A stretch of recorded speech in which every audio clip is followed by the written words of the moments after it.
Basebo ne bannyabo abantu bakatonda, erinnya lya Mukama waffe eryebazibwe. Katonda waffe waakwagala era tumwebaza olw'okuba kyatuwadde omukka ogw'okussa ffe baani abali eyo ng'olumizibwa. Munnange togwa mu maanyi, Katonda wo waali era afaayo. Kwota yaffe eno gye tutandise esooka mu mwaka gwaffe guno 2026, mbadde mbasaba bambi twemanyiize okuwangayo ekirabo ekya Ssabbiiti eya 13. Lwaki? Munnange bw'owaayo ekirabo ekyo kyekitambula nekigenda nekikola omulimu gw'enjiri ne tusobola okufuna missionary report eno oba omulimu gw'enjiri guno. Kale nkusaba keefuuke empisayo owengayo tusobole okufuna amawulire amalungi bwe gati. Si weewaawo, saba Mukama abasobozese. Essaawa bweziti ennaku z'omwezi ziri 7 omwezi ogwokubiri 2026, bamba atuusaako omulimu gw'enjiri era nga we guba gukoleddwa eyo gy'otatuuka. Gamba olwaleero era gugenda kuva mu nsi eyitibwa Fiji, nga guliko omutwe ogugamba Katonda atandikangako, gukwata ku muwala omuto Sarah Wilson. Omwana muwala Sarah Wilson ni muyizi ku Fulton Adventist University era ng'ava ku bizinga ebirabika obulungi bisangibwa mu Fiji. Agamba weewaawo olugendo lw'obulamu bwe terubeeredde lwangu. Lwaki? Anti yakulira mu maka agawummogose abatabukatabuka okuva mu buto bwe. Kale yatandika okwerabirira. Agamba teyalina muntu yenna gw'ayinza kwesigamako oba ayinza kumubudaabuda nga omwana. Kale obulamu bwe agamba lulinga olutalo lwe yalwana nga alulwana ye yekka kyokka nga muto. Sarah Wilson agamba mu mbeera gye yayitamu kyamuleetera okutandika okwekadanga omwenge n'okukozesa ebiragalalagala ng'asuubira nti senga abikozesa ebyo ye aba afunye ekiwummulo. Bino nnaabikola ng'atuuse mu ddaala erya siniya. Agamba okwekadanga omwenge naki byafuuka ekiddukiro kye. Buli lwe yanywanga ebyo ebintu yawuliranga awummudde. Agamba embeera eno yagibeeramu wiiki ku wiiki. Kyokka ng'akola era n'omusasula ku ssente, naye nga ssente nga bw'azifunye azisaasaanyiza mu bintu ebyo ate oluvannyuma ebyamulumanga. Agamba ali takyasobola kubivaamu kubanga byali bifuuse kitundu ku bulamu bwe. Naye agamba olwali olunaku mu yali mu kwenywera akengekeya ali ku ccupa ye, yafuna okwekanga muli. Naye ate oluvannyuma teyakitwalanga kikulu nnyo era n'agenda mu maaso n'emize gye yali ayize. Sarah Wilson agamba bannange olw'okuba yali afuuse ate lujuuju, bannange nga tagenda tafuna akabenje k'emmotoka. Agamba ekiro ekyo kye yafuniramu akabenje kyakyusa byonna. Agamba mu mazima yatya nnyo kubanga yali afudde. Era muli naye yegamba nti naye luno si lukisa kisanze okuwona. N'agamba nti naye akabenje kano tekabanga kandabula okutaasa obulamu bwange. Ebyo byonna yali abirowooleza mundaawe mu mutima gwe. Ebyo byonna bigenda okubyawo yali amaze okwegatta ku University College yaffe ng'era asoma, and that was 2018. Kale bwe yali yeegasse ku college agamba ate bw'atuukayo yasanga Abadventist Abaseventh bye bayigiriza nga tayinza kubikkiriza, era agamba yafuba nnyo okuwakananga n'abasomesa. Oluvannyuma yalabira ddala nga Abaseventh balina gye bamuvuga, yamala ate n'addayo mu bulamu bwe obukadde. Mu kuddayo mu bulamu bwe obukadde eyo gye yafunira kali akabenje kagamba ke yafuna. Ti naye ng'amaze okufuna akabenje ako, Sarah agamba yennyika ebirowoozo. Yatandika okwesalira omusango, yatandika okuwulira nga ayagala nakwetta yejjeko obulamu. agamba ng'ali mu kizikiza eyo mu bunnya bw'ebirowoozo ebyali bimuwambye ate yawulira eddoboozi ettono nga limugamba nti ojja kuba bulungi, ojja kuba bulungi.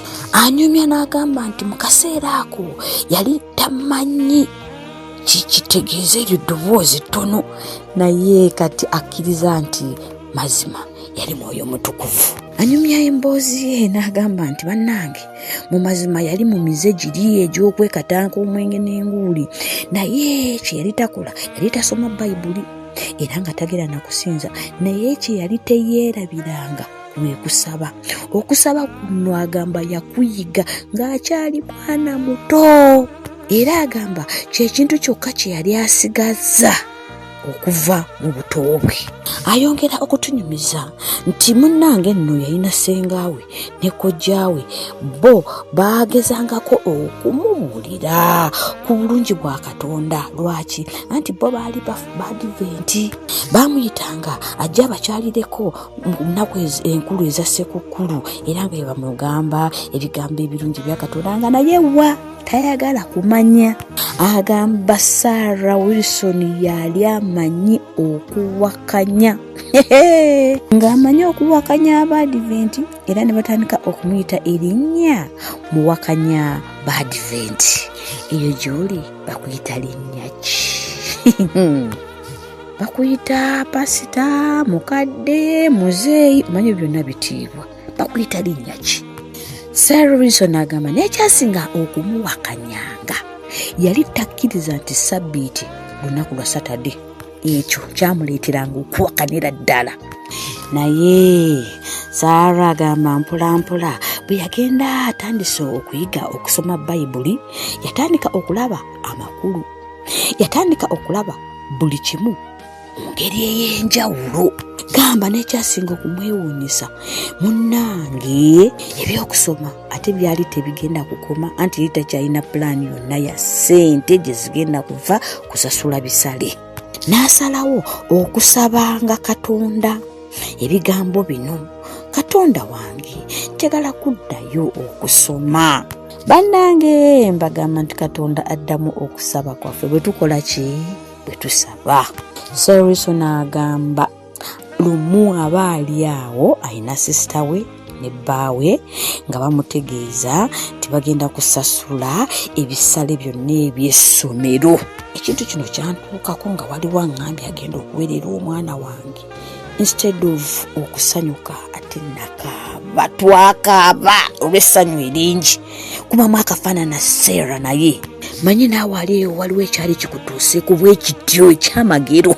Bannange owulira nga olinga tabitegeera. Bannange ne Sarah Wilson kyamuyitirirako era n'agamba nti Katonda yagguddewo enzigi zange.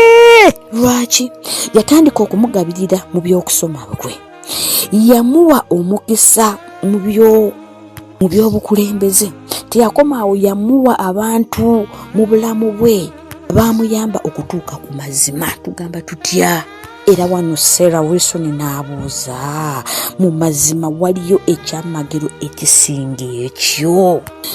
Agamba bannange oluvannyuma yamala n'abatizibwa mu mazzi amangi, n'asalawo okugoberera Katonda si mu buwaze, naye ye mwennyini ye yeezuulira amazima. Sarah Wilson agamba bannange obulamu bw'omwoyo bukalubamu, tebulinga buli naye ate era bwoma nnyo wankubadde bukalubamu. Agamba yali alowooza nti ensi eyinza okumuwa emirembe, naye wa agamba Katonda yekka yasobola okumatiza ebyetaago by'omutima gwe ampuliriza. Anyumya n'agamba nti leero asoma Bayibuli ye okusinga bwe kyali luli, era akitwala nga kikulu, afuba okugabana by'abayize n'abalala abatannaba kutegeera kwa Katonda. Mukwano gwange ekyo naawe okikola oba oli aweerisa wekka. Yeebaza Fountain College agamba munnange si ssomero lyokka, naye kifo abayizi we basobola okufuna amazima ate we bayinza okuwona ebyo byonna ebibabalumye n'okufuuka ekigenderirwa. Agamba ku college eno munange tebafunayo magezi gokka naye bateekebwateekebwa olw'obwakabaka waffe olw'obwakabaka n'okudda kwa mukama waffe omulundi ogwokubiri. Tutwale abaana baffe mu masomero ago, waliwo bye tutasobola kwogera naye ate eyo ne babiyigirayo si weewaawo. Sarah Wilson agamba okusinziira ku gy'avudde we akugamba gwe awuliriza emboozi eno toggwa mu maanyi ku Katonda. Ne bw'oba ogudde oba obuliddwa ekkubo akugamba situka. Akugamba Sarah Wilson sigalanga otambula mu kkubo lya Katonda ly'ayagala ogendemu. Lwaki? Sarah Wilson akugamba ebigambo bino. Akugamba ebigambo bino nti Katonda teyamwerabirako wadde n'omulundi n'ogumu, naawe talikulekererwa. Don't lose hope. Wano Sarah waatusabira bambi obutaggwangamu maanyi okuwaayo ekirabo ekya Ssabbiiti ey'e13 awo ku baasaayo tikubanga ekirabo ekyaweebwayo ekya Ssabbiiti ey'e13 mu 2009 kyekyayamba okuzimba ekifo ekyo ekipya ekya Foreign Adventist. Kale n'ekya kooti eno kigenda kuyamba kuwagira pulojekiti ez'ebyobulamu bw'abaana mu bizinga bya Solomon ne Vanuatu. Weebale nnyo, weebalire ddala. Happy Sabbath.